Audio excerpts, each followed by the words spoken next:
The belly and the members. There was once a time when the stomach ruled supreme. It was the king of the body, sitting in the center, taking what it wanted and demanding more. The members, arms, legs, eyes, ears, and all, never questioned its authority. They worked tirelessly to fulfill its needs, always obedient, never challenging. But, as with all things in life, the balance was about to shift. One morning, the hands woke up, and for the first time, they felt something different. They clenched into fists, eyes narrowing in defiance.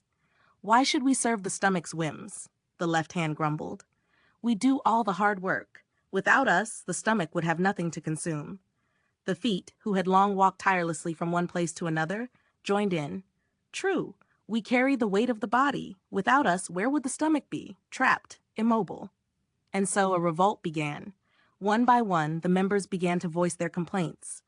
The eyes, tired of being underappreciated, declared, "Without us, the body wouldn't even know where to go. We bring direction. We bring focus. The stomach's nothing without us." The ears, too, chimed in. "How could it enjoy its meals without the sounds of food sizzling? We provide the very rhythm of the body's life." The belly, once the unquestioned ruler, was stunned. It had never imagined that the hands, the feet, the eyes, and ears could turn against it.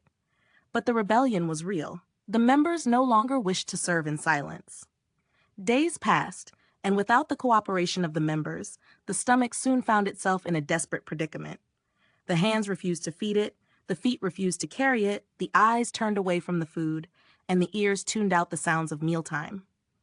The stomach, weakened by its isolation, began to grumble louder and louder, a deep, aching emptiness spreading through its center.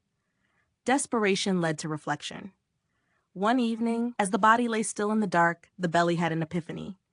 It had been so focused on its own desires, its own needs, that it had forgotten how much it relied on the others. It called out to the members, soft and regretful. "I was wrong. I took you all for granted. Without your strength, your vision, your movements, I am nothing. I need you as much as you need me. Please let us work together again." The hands were silent, the feet still, the eyes closed in thought. But slowly, one by one, they began to relent. The hands reached out, the feet began to move, the eyes focused on the food, and the ears listened intently. And together, they all moved as one. From that day forward, the stomach no longer ruled alone. It knew the importance of unity, the delicate balance between all its parts.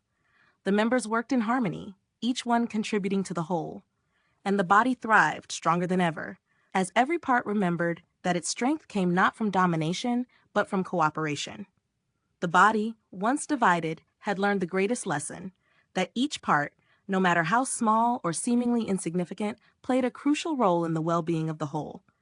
The stomach had its place, but so did the hands, the feet, the eyes, and the ears.